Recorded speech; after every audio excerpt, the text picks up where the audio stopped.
உங்கள் பிசினஸ் உங்கள் ஏரியாவில் டெவலப் ஆகணுமா? இன்றே விளம்பரப்படுத்துங்கள். சென்னை எக்ஸ்பிரஸ் நியூஸ் பேப்பரில் 9884597186 சொன்னாங்க. அந்த டைம்ல எங்களுக்காக வந்தது ரொம்பவே பெருமையா இருக்கு.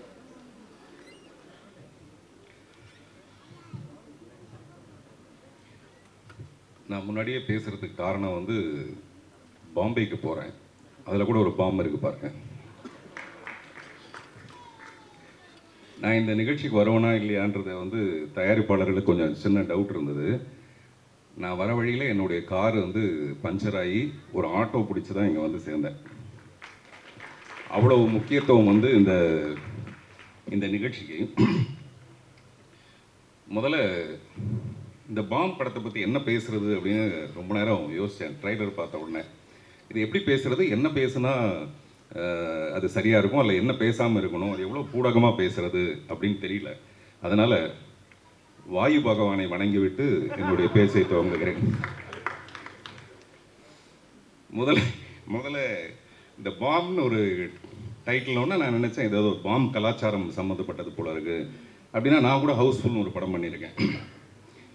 கோயம்புத்தூர் பாம் பிளாஸ்ட்டை வச்சுக்கிட்டு ஹவுஸ்ஃபுல்னு ஒரு படம் பண்ணி தேசிய விருதெல்லாம் வாங்கியிருக்கேன். அந்த மாதிரியான ஒரு விஷயத்தை எடுத்திருப்பாங்களோ அப்படின்னு சொல்லிட்டு முதல்ல இந்த ட்ரெய்லரை பார்க்குறதுக்கு முன்னாடி இருந்தது. அப்புறம் இந்த மாதிரியான ஒரு டைட்டிலை செலக்ட் பண்ணணுன்னா அந்த டைரக்டர் விஷால் வெங்கட் வந்து பெரிய குசும்பனாக இருக்கணும்னு நினைக்கிறேன். அவர் மிகப்பெரிய குசும்பனாக இருந்தால் மட்டும்தான் இந்த மாதிரி ஒரு டைட்டிலை செலக்ட் பண்ண முடியும். இந்த படத்தை தயாரிக்கணும்னா அந்த தயாரிப்பால் எவ்வளோ பெரிய குசும்பனாக இருக்க முடியும். அவர் சுகுமார் பாலகிருஷ்ணன், அவர் எப்பவுமே வேஷ்டி சட்டையில் இருப்பார். அதுக்கு சம்மந்தம் கிடையாது. நான் சொல்கிறேன், அவர் ஏதோ உப்பு சத்தியாகிரகத்துக்கு போகிற மாதிரியே தான் இருப்பார் எப்போவுமே. நான் அவரை பற்றி அப்புறம் பின்னாடி பேசலாம். இது நிறைய பின்னாடி பேசலான்னே வர வேண்டியதாக இருக்குதுங்க. எல்லா டைரக்டரும் இந்த முதல் படம் வந்து மூக்கு மேலே விரல் வைக்கிற மாதிரி அந்த டைரக்டர் பண்ணணுன்ற மாதிரி சொல்லுவாங்க. இந்த டைரக்டர் அந்த மாதிரியே ஒரு டைட்டில் வச்சுருக்காரு. ஆக்சுவலாக நான் ஒரு இங்கிலீஷ் படம் ஹிஸ்ட்ரி ஆஃப் த வேர்ல்டுன்னு ஒரு படம், அந்த படத்தில் கிங் ஆஃப் குசும்பன் ஒருத்தன் இருப்பான். அதை பார்த்தேன் முதல்ல வந்து ஒரு இங்கிலீஷ் படத்தில் குசும்பன் வந்து நான் அதில் தான் பார்த்தேன். அந்த கிங் வந்து எப்போவுமே அப்படி தான் இருப்பார். ஆனால் தமிழ் படத்தில் இப்படி கொண்டு வர முடியுதா? அதே மாதிரி பிங்க் பேந்தர்னு ஒரு படம், அந்த படத்தில் ஸ்டீவ் மார்ட்டின் ஆக்ட் பண்ணியிருப்பார். அவர் என்ன பண்ணுவார்னா ஒரு ரெக்கார்டிங் தேட்டருக்கு, டி இமான் சாருடைய ரெக்கார்டிங் தேட்டர் மாதிரி ஒரு ரெக்கார்டிங் தேட்டருக்கு போய் ஒரு ரூம் தனியாக இருக்கும்.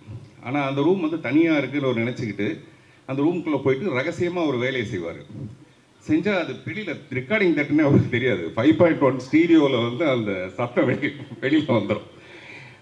இந்த மாதிரி படங்கள் தான் நம்ம பார்த்துருப்போம். ஆனால் இது தமிழ் படத்தில் பண்ணுற தைரியம் வந்து எப்படி ஒருத்தருக்கு இருக்குன்றதே எனக்கு ரொம்ப ஆச்சரியமாக இருந்தது. சில நேரத்தில் நம்ம வண்டி காரில் வந்துட்டு இருக்கும்போது பார்த்தீங்கன்னா திடீர்னு அந்த மாதிரி ஒரு பாம் பிளாஸ்ட் ஒன்று வந்துடும்.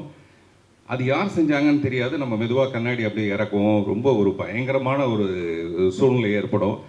இதெல்லாம் வந்து சினிமாவில் சொல்கிறதுங்கிறது ரொம்ப ரொம்ப கஷ்டமான விஷயம். ஆனால் முழு படம் பார்க்கும்போது தான் நமக்கு தெரியும் இந்த படத்தில் வந்து நிறைய அன்பு தான் டீல் பண்ணியிருக்காங்கன்னு. அவர் சக்தி ஃபிலிம் ஃபேக்ட்ரி ஒரு எனக்கு ரொம்ப நெருங்கிய நண்பர். அவர் எப்பவுமே ஒரு படத்தை செலக்ட் பண்ணணும்னா முதல்ல ஒரு பேக்ரவுண்டு பார்ப்பார். அந்த ப்ரொடியூசருடைய பேக்ரவுண்ட் சரியாக இருக்கா, படத்தை கரெக்டாக ரிலீஸ் பண்ணிட்டு வரா, கண்டென்ட் எப்படி இருக்குது அப்படின்னு பார்ப்பார். இந்த கண்டென்ட் வந்து அவ்வளோ பிடிச்சிருக்கு அவருக்கு, இல்லை இந்த கண்டென்ட்டை வந்து ஜீரணிப்பாங்களா. இது வந்து ஜீரணத்துக்கும் அஜீரணத்துக்கும் நடுவில் நடக்கிற ஒரு பிரச்சனை இந்த டைட்டில்ங்கிறது. மிஸ்டர் டி இமான், நான் டீன்ஸில் அவரோட ஒர்க் பண்ணதுக்கு அப்புறமேல மறுபடியும் வேற ஒரு மியூசிக் டைரக்டரோட ஒர்க் பண்ண முடியுமாங்கிறது எனக்கு ஒரு சந்தேகம் ஆயிடுச்சு. அந்த அளவுக்கு ஒரு டார்லிங் தான் அவர் டி இமான். இங்கே பேசும்போது சொன்னாங்க A centre, B centre, C centre வரைக்கும் அவர் கவர் பண்ணுவார்னு. எனக்கு தெரிஞ்சு அவர் டி சென்டர் வரைக்கும் கவர் பண்ணுவார். அதனால தான் அவர் பேர் டி இமான்னு வச்சாங்க. தேவர் மகன் படத்தில் அந்த இஞ்சி இடுப்பழக சாங்கில் பாட சொல்லும்போது ஏன் நீ பாட மாட்டேங்கிற, இல்லைங்க வெறும் காற்று தான் வருது அப்படின்னு அவங்க சொல்லுவாங்க. அந்த மாதிரி ஒரு சுச்சுவேஷன் இந்த படத்தில் இருக்குமோ, அதுக்கு ஒரு பாட்டு போட்டிருப்பீங்களோ அப்படின்னு நினச்சேன். காற்று வாக்கில் 2 காதல்னு ஒரு படம் வந்தது சமீபத்தில். அந்த மாதிரி இந்த படத்தில் எத்தனை காதல்னு எனக்கு தெரியல. அனைவரும் ஒரு காதலாக தான் இருக்கும். ப்ரொடியூசரை பற்றி சொல்லணுன்னா அவர் மிஸ்டர் சுகுமார் பாலகிருஷ்ணன் வந்து அவர் தான் ப்ரொடியூசர்னு பேர் போட்டிருக்காரு தவிர அது முழுக்க போய். இந்த படத்தோட ப்ரொடியூசர் வந்து சதா சுகுமாரன். நான் ஏதோ பேரை தப்பாக சொல்ல நினச்சிக்காதீங்க, கரெக்டாக தான் சொல்லுவேன் நான். ஆமாம், ஏன்னா அவர் மிஸ்டர் சுகுமார் வந்து என்கிட்ட பேசும்போது சதா அவங்க பேரை பற்றி தான் சொல்லிட்டு இருப்பார். அதனால் அது சுதா கிடையாது, வெறும் சதா சுகுமார். அது உங்களுக்கு தெரியாதுங்க, மேடம் வந்து அப்படி ஒரு டேஸ்ட்டுங்க, மேடம் வந்து அது மேடம் தாங்க எல்லாத்தையும் டிசைட் பண்ணுவாங்க, மேடம் தான் உண்மையிலேயே எல்லார் வீட்லையும் மேடம் தான் டிசைட் பண்ணுவாங்க. ஆனால் அது தைரியம் இல்லை ஒரு ஆம்பளைக்கு சொல்கிறதுக்கு. அதனால் மேடம் தான். மேடம் சிரிக்கிறது பெரிய விஷயம் இல்லை. இன்னமும் கல்யாணம் ஆகி இத்தனை வருஷம் கழிச்சு இன்னும் அவர் சிரிச்சிட்டு இருக்காருன்னா டெஃபினட்டாக அது காரணம் வந்து இந்த படத்தில் நடித்த ஒரு மிஸ்டர் காளி வெங்கட்டு, நிறைய பேர் எல்லாருமே வந்து ரொம்ப கஷ்டப்பட்டு ஒரு ஒரு நிலைக்கு வந்திருக்காங்க. அந்த நிலைக்கு காரணமாக ஒரு விஷால் வெங்கட்டுக்கு வந்து பாராட்டுகள். இதில் நிறைய பேருக்கு வந்து முக்கியமான பாத்திரங்கள் கொடுத்ததுக்கு. மிஸ்டர் அர்ஜுன் தாஸ் வந்து எனக்கு தெரிஞ்சு நான் கமல் சாரை ரொம்ப ரசிச்சிருக்கேன். சின்ன வயசுலேருந்தே நான் வந்து சினிமாவுக்கு வரதுக்கான இன்ஸ்பிரேஷன் வந்து கமல் சார் தான். இது நிறைய மேடையில் சொல்லியிருப்பேன். சமீப காலமாக இப்போ வந்திருக்க நடிகர்கள்லேயே என்ன ரொம்ப இன்ஸ்பயர் பண்ணுறது வந்து Arjun Das. Very promising actor. Promising ஆக்டர்னா அவர் ரொம்ப சிறப்பான ஒரு நிலைக்கு வருவாருன்றது வேற. இன்னொரு விஷயம் பார்த்தீங்கன்னா, மாப்பிள்ளை மாதிரி வந்திருக்காருல, நிறைய பொண்ணுக்கு அவர் ப்ராமிஸ் பண்ணியிருப்பார். நான் உன்னை கல்யாணம் பண்ணிக்கிறேன், நான் உன்னை கல்யாணம் பண்ணிக்கிறேன், நான் உன்னை கல்யாணம் பண்ணிக்கிறேன், நிறைய பேருக்கு ப்ராமிஸ் பண்ணியிருப்பார். அதனால் அவர் ஒரு ப்ராமிசிங் ஆக்டர்னு சொல்லலாம். சார் சும்மா கூச்சப்படுற மாதிரி நடிக்காதீங்க சார். நமக்கும் தெரியல, அதெல்லாம் கிராஸ் பண்ணி தானே வந்திருக்கோம். நீங்கள் குட் பை டாக்லி பார்த்தீங்கன்னா எல்லாரும் வந்து அஜித் சாரை ரசிச்சுட்டு இருக்கும்போது நான் நினைக்கிறேன் அஜித் சார் படம் பார்க்கும்போது அர்ஜுன் தாஸை ரசிச்சிருப்பாருன்ட்டு. ஏன்னா அப்படி ஒரு காம்படிஷன், அப்படி ஒரு பியூட்டிஃபுல்லாக பண்ணியிருந்தார் அந்த படத்தில். நான் பொதுவாக கதை எழுதுனேன்னா வந்து ஹீரோயினை மட்டும்தான் கவனத்தில் வச்சுக்குவேன். இந்த ஹீரோயினுக்கு இப்படி ஒரு சீன் பண்ணலாமா அப்படின்ட்டு. பட் என்னுடைய கெட்ட நேரம் பாருங்கள், அர்ஜுன் தாஸை வச்சு நான் வந்து ஒரு படம் பண்ணலாமா அப்படின்னு. கெட்ட நேரம் நான் சொல்கிறது சந்தோஷத்தில் சொல்கிறேன். ஹீரோயின் எல்லாம் மறந்துட்டு ஒரு ஹீரோவை சென்டர் பண்ணி, அர்ஜுன் தாஸை சென்டர் பண்ணி ஒரு படம் பண்ணலாமா. நான் அர்ஜுன் தாஸ்கிட்ட கூட நேற்று சொன்னேன் அதுக்கான வாய்ப்பு. இப்போவே அவர் சொல்கிறார் ஜூன் வரைக்கும் டேட் இல்லைங்கன்றாரு. இந்த படம் வந்ததுன்னா 27 ஜூன் வரைக்கும் டேட் இல்லைன்னு சொல்லுவார்.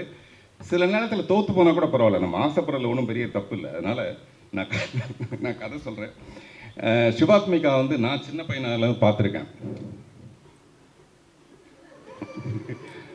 இல்லை, அவங்க ரொம்ப சின்ன பொண்ணாக இருக்கும் போதுலேருந்து நான் பார்த்துருக்கேன். இந்த ஷாக் இருக்கு இல்லையா, அந்த ஷாக்காக தான் நான் அப்படி சொன்னேன். நான் ரொம்ப ஆசைப்பட்டேன் அவங்க டெஃபினட்டாக ரொம்ப சிறப்பான ஒரு நிலைமைக்கு வருவாங்க. அது இந்த படத்துக்கு அப்புறமேல வரும்போது சந்தோஷமாக இருக்கும்.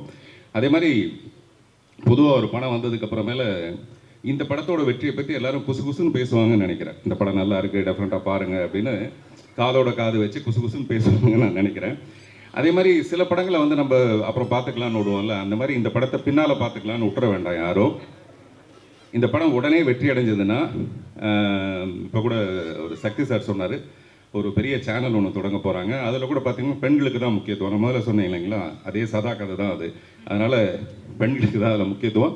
இந்த ப்ரொடியூசர் வந்து நிறைய படம் பண்ணுவாங்க, அதுக்காகவாது டெஃபினட்டாக இந்த படம் வெற்றி அடையணும். அப்படி நிறைய படம் பண்ணும்போது பொதுவாக ஒரு படம் வெற்றி அடைஞ்சதுன்னா பார்ட் 1, பார்ட் 2, பார்ட் 3ன்னு எடுப்பாங்க இல்லையா. இந்த படத்தை பார்ட் 1, பார்ட் 2, பார்ட் 3 அப்படின்னு எடுப்பாங்க. நன்றி, வணக்கம். நான் கொஞ்சம் முன்னாடியே கிளம்ப வேண்டியதாக இருக்குது. எல்லாருக்கும் நன்றி. தேங்க்யூ.